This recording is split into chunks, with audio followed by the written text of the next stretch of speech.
po, simpleng banat ng ating Pangulong Bongbong Marcos dito kila Duterte kanina sa kanyang opening statement.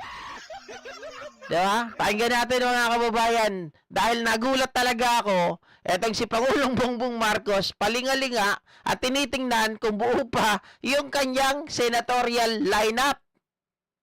Grabe to si PBBM. Talagang matindi ka na bumanat, sir. Ang Pangulo ng Republika ng Pilipinas, His Excellency Ferdinand Romualdez Marcos Jr.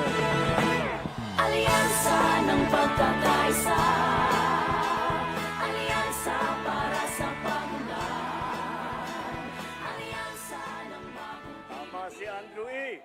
Ano ang Mhm. sigaw? 12! 12! 12! Magandang gabi po sa inyong lahat, mga tiga-Pasay, mga tiga-Metro Manila. Natatawa si PBB. Kasi nga mga kababayan, nagulat yung mga tao. Hindi ko lang kasi nakuhanan. Basta nakita ko siya kanina. Gumaganon siya, oh. Tinitingnan niya, binibilang niya yung mga tao kung buo pa yung kanyang senatorial lineup. At nabisita po tayo na marami na nanggagaling po sa iba't ibang lugar. Magsiupo po tayo at mga 2 oras itong speech ko. Bago po tayo Ayan, oh. Ayan, oh. pagbigyan niyo po ako at binibilang ko lang yung aming mga kandidato dahil tinitiyak ko na kumpleto at wala pang napasabugan ng Pagbigyan nyo lang po ako at sinisigurado ko lang at tinitingnan baka na sila ay kompleto at wala pang nasabugan.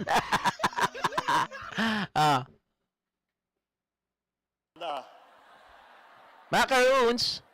Kaya naman wala po kayo maririnig ng mga ganyan. Aha. Yan na po ang kaibahan ng alyansa sa lahat ng mga ibang tumatakbo dito sa halalan na ito. Wala po kayong maririnig na Ma'am Leia masasamang Rosete. salita. Wala po kayong maririnig na panakot. Wala po kayong maririnig ng pagmumura. Aha. Dahil po, nakita nyo naman pala, nakita nyo naman po, narinig nyo po ang programa ng ating mga kandidato. Hindi lamang ang programa, mas mahalaga pa siguro ay ang kanilang nagawa na.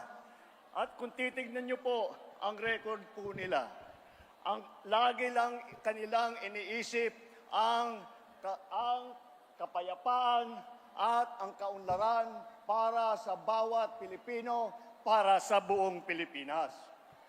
Makikita niyo naman po ang galing ng aming hinaharap. Kaya malakas po ang loob ko para makaharap sa inyo at sabihin na iboto ninyo ang ating mga kandidato. Dahil napakagaling, napakahusay po at bukod pa ron, napakamabuti na tao lahat ng aming kandidato. Hoy, ibig sabihin hindi mabubuting tao yun nasa kabila. Anong klaseng tao ba sila? Tao ba sila? O hayop yung mga yon? Kaya nga no? Parang alam mo nga mga ka-GPnatics, pag si PBBM, parang nagtrabaho sa call center agent to, makakabenta to. Malakas mang uto eh.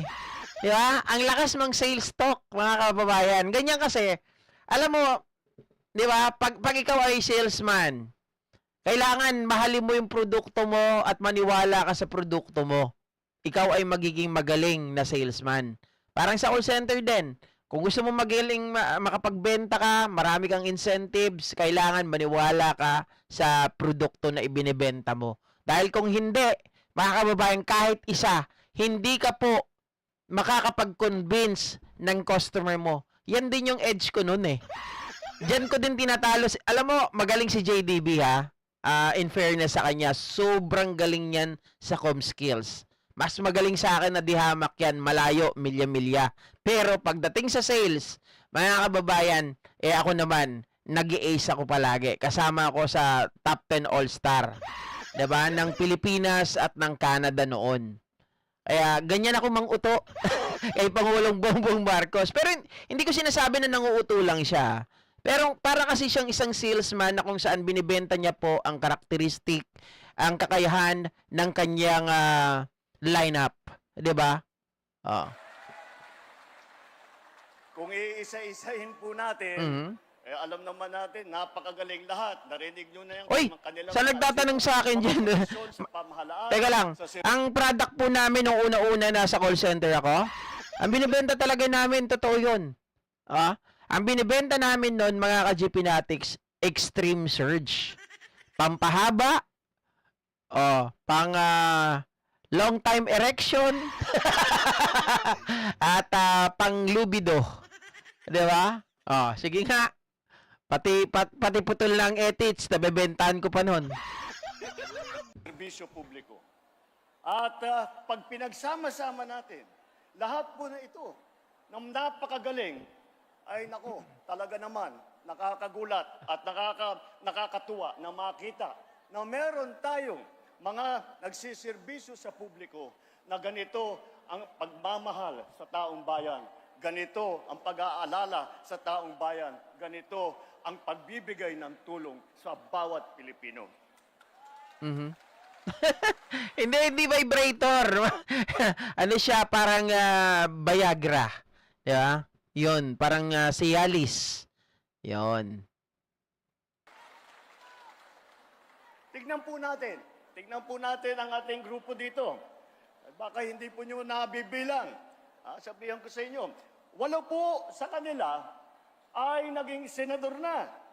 Senator Cayetano, Senator Lacson, Senator Ayan, Lapid. mga bagay na yan, napakinggan nyo na yan. Alam ko naman nanonood kayo lagi, mga ka-GP Natics. Ang talagang pinapoint out ko dito, yung Pangulo natin, di ba, iyakin yung kabilang napansin nyo ba, yung kabilang grupo, simula noon, isang beses pa lang sila ata nagkaroon ng proclamation rally nila. Hindi po ba? At sinusundan nila yung naratibo ng ating Pangulo. And from that part, mga kababayan, from that end, ang ginagawa ng mga to, yun ang kanilang sinasalag. Sinasalag nila si Pangulong Bongbong Marcos. Teka lang, bakit si Pangulong Bongbong Marcos ang sinasalag ninyo? Nagtataka lang ako dahil ang Pangulo, hindi naman kandidato. Ang Pangulo ay mananatiling Pangulo. Hindi naman po siya tumatakbo ngayon. Mga kababayan, bakit siya ang binabanatan ninyo? Bakit kayo umiiyak? Dapat, di ba, usapan na sales talk, dapat you have to sell yourself. Diba? Dapat, mga kababayan, ibigay mo kung ano ang mayroon ka. Okay lang, mayroon talagang negative, negative campaigning Siraan mo yung iba. Pero most probably, ang gagawin mo talaga, as the opposition, sabihin kasi nila, opposition daw sila Diba? Pero kung ikaw, kalaban, ang gagawin mo dyan, dapat makipagpaligsahan ka, ibenta mo yung sarili mo. Ang problema, wala na silang maibibenta sa sarili nila. Kasi wala nang naniniwala sa kanila Anong sasabihin nila doon, mga kababayan? Anong may pagmamalaki nila si Bongo? Anong may pagmamalaki ni Bato de la Rosa? 'Di ba? Yung puncher hole? 'Di ba? Sino pa yung mga tatakbo doon? Yung mga fake news. Si Jimmy Bondok na inaasar ni Vice Ganda. Na noon, ang naalala lang sa kanya, mga kababayan, yung pagpapasara ng ABS-CBN. Samantalang dati, nung tatakbo na siya, sinabi niya na ang naalala daw niyo doon ay ang ABS-CBN is really the best of all the best. Sabi ni Joel Lopez, may pick-up line si BBM, ang astig ng pick-up line ni BBM. Ano yung pick-up line niya, Joel Lopez? Natatawa kasi ako doon sa mga kabilang grupo Sabi ni Ipe, ano ba yung binanggit niya? Sabi niya, puro na lang sila, puro kasamaan. Puro pangit yung kanilang mga pinagsasabi. Teka lang. Hindi ba pangit yung pinagsasabi nung kanilang poon na kesyo ang Pangulo daw ay bangag? Ano yun, mga kababayan? Na adik. At kung ano-ano pa yung mga pinagbabanggit. Tapos kapag ang Pangulo ang bumanat, umaaray.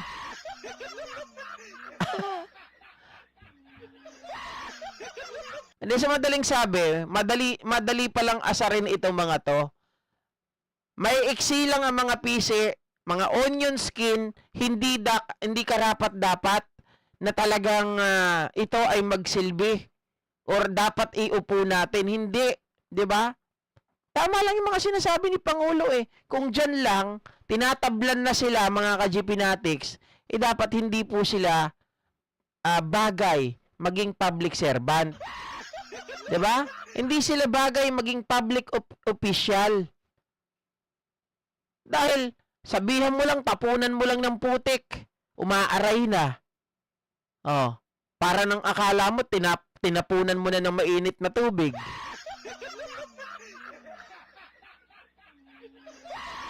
Hindi, totoo naman mga karuns. Ako I agree. 'Di ba? Si PBBM is the representative. Sabihin natin si PBBM is the one talaga na nagki-carry eh, 'di ba? Siya yung bumubuo ng mga tao niya eh. So, para magbumenta yung kanilang plataforma at yung mga tao na nandoon sa kanyang lineup, di dapat mga kababayan talagang i-build up mo yung sarili mo at sabihin mo kung ano ang meron ka na wala sa kabila. 'Di ba? Ganun lamang yun eh. It's a matter of a competition. Parang sabi ko nga sa call center kami pag nagbebenta o nung nasa Bell Canada ako, meron kaming kalaban na Telus, merong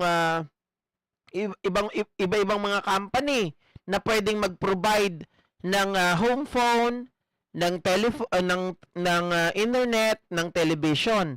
So ngayon mga kababayan, ano ang magagawa mo para maibenta mo? Ano ang meron doon sa product mo?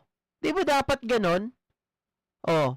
So kung yung features ng product mo is more precise, more accurate, and also mga kababayan, more futuristic compared to other services that the Canada have, of course ay pupunta yun, lalo na kumura. Di ba? Sabi ni nawala. Nems 21, buhay Asian OFW. Macaroons, mahirap mag-sales talk. Alam nyo, mahirap lang mag-sales talk pag hindi mo alam yung binibenta mo. Or, kapag sa tao naman, mahirap mag-sales talk kapag hindi mo alam kung anong capacity meron ka. At kung hindi mo alam yung kakayahan na meron ka, mahirap mo talagang ibenta yung sarili mo. Lalo na kapag ikinahihiya mo at hindi ka proud sa sarili mo, mahirap mo talaga yan ibenta. And that, yung nakikita ko na nasa kabilang side. That is why they are just waiting for the statement of our own president para magkaroon sila ng idea at doon na lang sila babanat.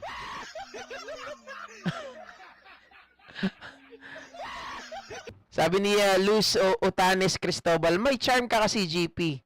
Si JDB more serious ang aura kasi pinapanood ko rin siya.